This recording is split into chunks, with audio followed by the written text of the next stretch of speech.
What's going on, everybody? Welcome back to another video.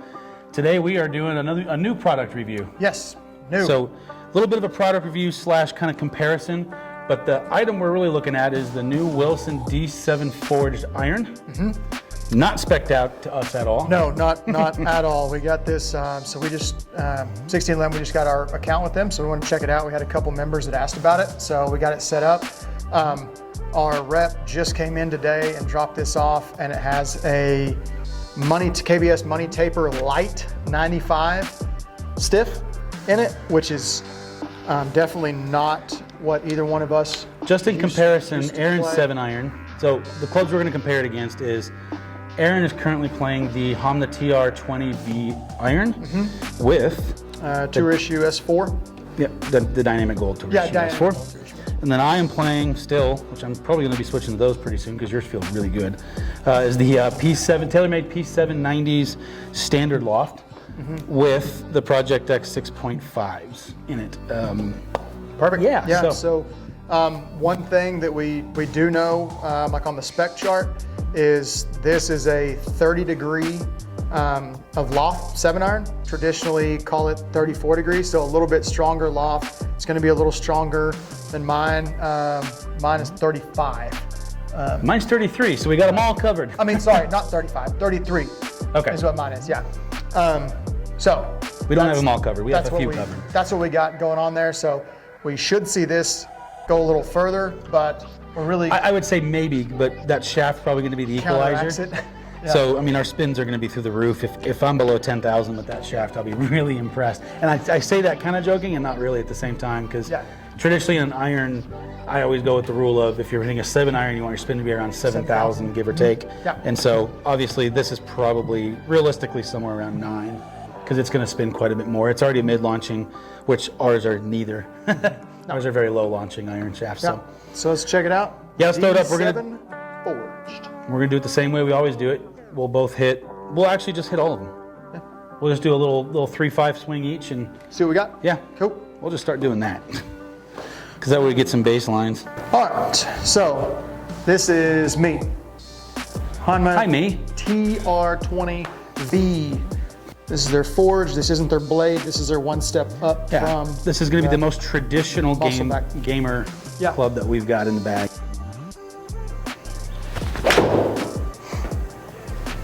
To the left. So what's your average carry with this club? I should be in the 80. 84? Let's go 84. Yeah, that should be in the 80 range, somewhere between 80 and probably 85 if I Okay. just kind of nuke one or catch a little thin or something. And if Aaron says he hits 2 really well, we're going to kind of move on since we're hitting 3 clubs each here. Yeah, I'm Not that one. gonna hit one more. And yardage wise, you're right there. You're just to the left for some reason. A little lefty, getting a little in to out.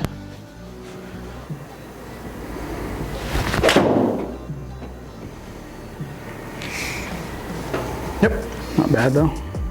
that's basically what I see. So 184 to 186. Yep. You've hit my club before, but See what we got her. P790.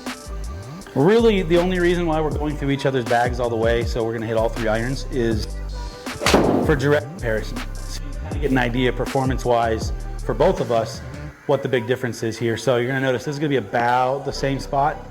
180, I had a little bit more on it, but not much. That's total. Where's Carrie? Carries right there. Stand by, 84. Ryan. 84. Oh, you can't move that. It's up there. So 84 is about the same. Yep. And a lot of that's going to be true because of the loft being the same. Technology very different. That's Yeah. just, I think that's a tribute to Homna and what they've been able to do with the hunk of metal. Because obviously the P790s are some of the most forward technologically on the market at the moment. Maybe So- outside of PXG. 82, 84. Yep. Spin hasn't relatively- been, we're going to throw a spin on the screen. Click it, and right there. Now it'll pop up. Perfect. So spin was actually low for you on that. I hit on that, mine. that last one I hit a little bit thin. Oh, did you? Okay. Yeah. All right, let's see what the Wilson's got to offer. Ooh, I left that out right. Obviously. I can like feel that head hanging hanging back there. We're gonna try and take that with a grain of salt, obviously. I mean, it's saying that he hit that, ooh, Carried 188. 188, so 4 extra yards. Spin wasn't bad, but I know you're also babying it a little bit.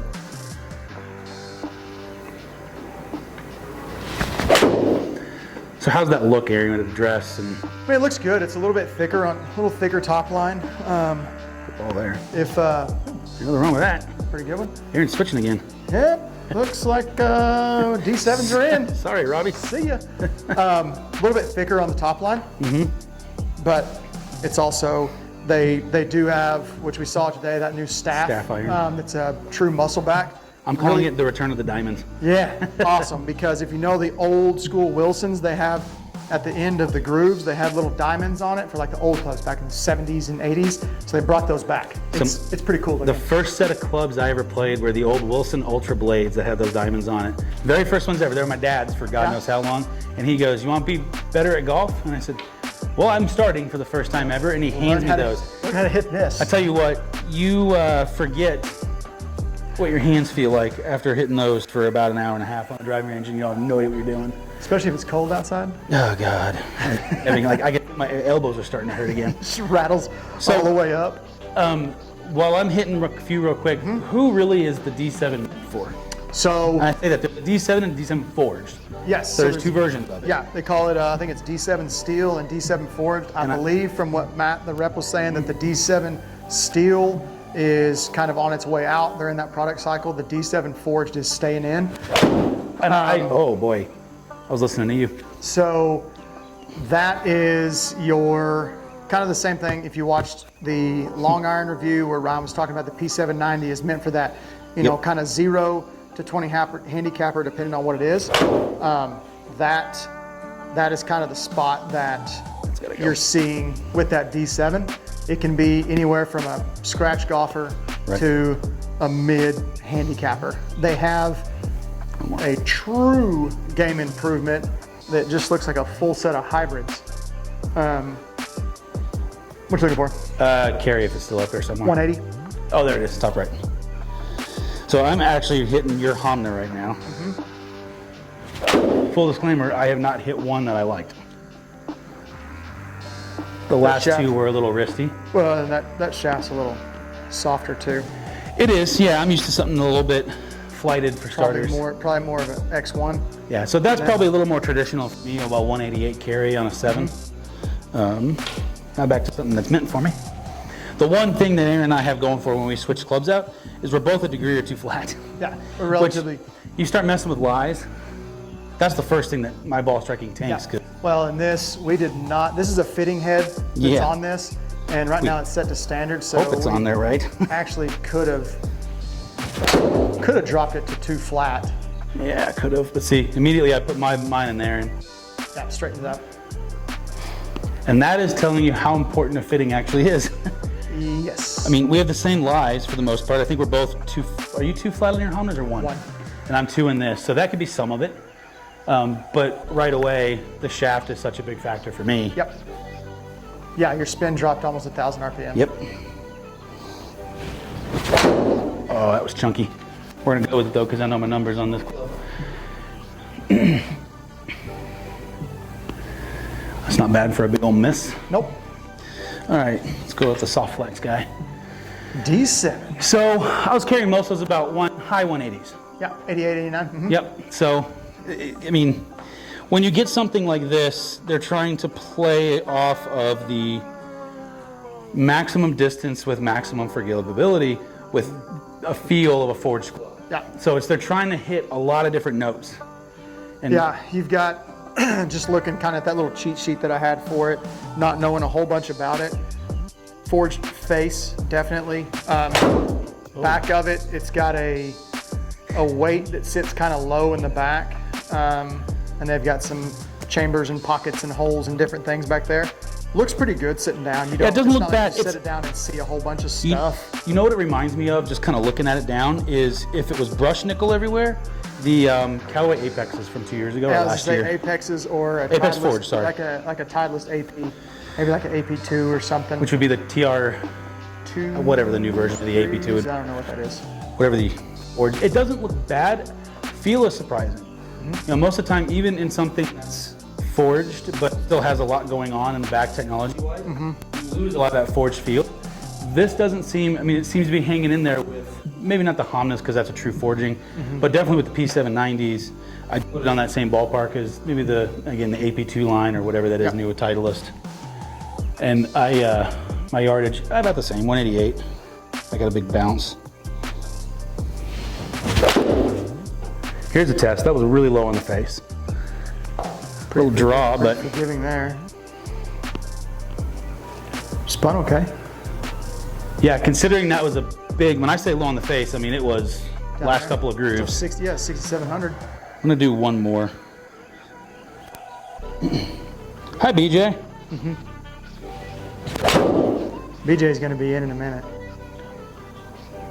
Yeah, I'll be back. I'll be able to come back on the 24th. Yeah, that's a little bit closer to normal there. Keep going. Louise, get those freaking one hop ends. Cheater. Yeah, carry 187. So it's in line. Yeah. With the rest of it, it feels good. It's obviously a much thicker club. The offset's not so bad.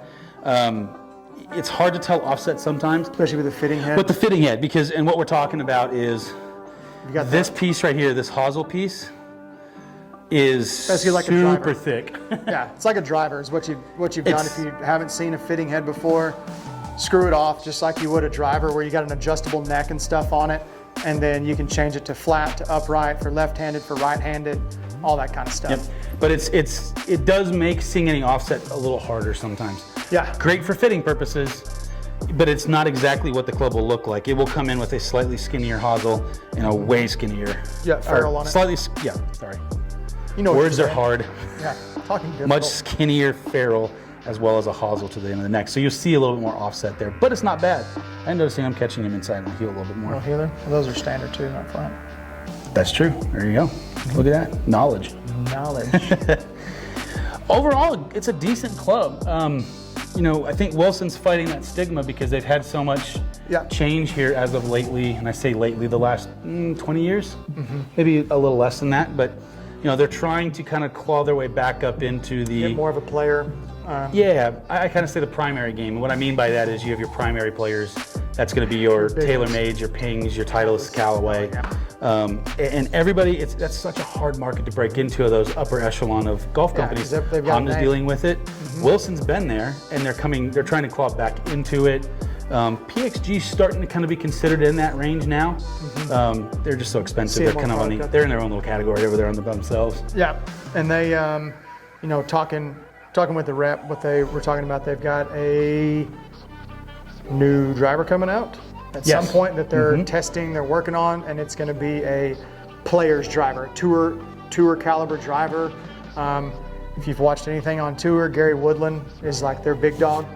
He's playing. I'm pretty sure he's staffed out. So I would imagine driver through wedge. I have no idea what putter he's hitting, but I know driver through wedge that he's playing Wilson. Right. And it's not bad stuff. I think that's the thing is it's the biggest thing I would tell somebody looking for clubs is don't necessarily always rely on the brand name stuff. No. Nike's a great example of that. If you're obsessed with Nike, I can't tell you how many clubs I'd come and look at. And I like Nike as a whole, but every once in a while they'd come out with a stinker. Yeah. And it would just be like that square Sasquatch or whatever it was. Baby. That thing was awful. It looked bad, it sounded bad, it felt awful. Yeah. I would, to reiterate that, definitely weigh all of your options whenever you're going to go get into clubs. There's not too many club manufacturers out there now that are putting out junk. Most of them are not. It's such a expensive game to try to do things with R&D and all these things that most club manufacturers, I would go out on a limb and say, are not going to try to waste their money on putting something out there that people won't like. And you can tell me if I'm wrong on this, but the one thing that I think is that manufacturers R&D and engineer things with certain ideas in mind. Sometimes those engineering specs work for some players and sometimes they don't for other players. I'm going to use the example of myself and Ping. Do I think Ping makes bad clubs? No. I think they make phenomenal clubs. Do they make clubs that I like? No. I personally can't stand the look, feel, design. There's not much I like about Ping, but I like them. I like Ping as a company. They were one of the easiest to work with from a customer service basis when I was managing clubs. But I do think equipment is engineered with an idea in mind. Yeah. And if your ideas or what you think you want coincides with that company's, and it could be feel, it can be look, it could be performance, it could be all of those things, it could be one of those things.